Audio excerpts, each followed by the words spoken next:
உண்மையில இந்த உழைக்கிறவங்களுக்கு வந்து எத்தனை வயசு இருக்கும்னு நினைக்கிறீங்க? ஒரு 75 வயசு இருக்கும். ஏன் சொல்றேன்னா, நம்மனாலும் ஒரு கொஞ்சம் நல்ல வயசுல கொஞ்சம் சேமிப்பு கொஞ்ச நாள் காசு மிச்சப்படுத்தி எப்படியாச்சும் குடும்ப சூழ்நிலை நெறைய பேருக்கு இதா இருக்கு. ஏன்னா ஒரு குறிப்பிட்ட வயசுனால இந்த மாரி பெரிய பெரிய வேலைகள் பார்க்குறது கஷ்டம். இந்த மாரி கம்பு தூக்குறது, ம அப்புறம் இந்த கல்லெல்லாம் சில பேர் பார்த்தீங்கன்னா, இவங்களோட வயச பார்த்தோம்னா ஏன்னா அந்த வயசுல வந்து நம்ம எப்போ கொஞ்ச நாள் காசு கொஞ்சம் மிச்சப்படுத்தி வைங்க.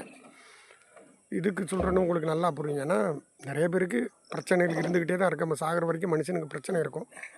இருந்தாலும் இப்ப இருக்கிற புள்ளைகள்லாம் நெறைய அப்பா, அம்மாலாம் பார்த்துக்கிறது இல்ல.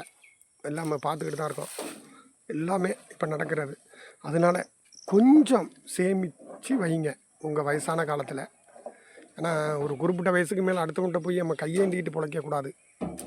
இருக்கக்கூடாது. முடியாத வயசுல அதனால தான் சொல்றேன், இந்த மாரி வீடியோ போடுறேன். இந்த மாரி உழைக்கிறவங்கள எப்பயுமே நம்ம லைக் பண்றது அது வேற விஷயம். இந்த ஒரு சொல்றது மனசுக்குள்ள எடுத்துக்கங்க.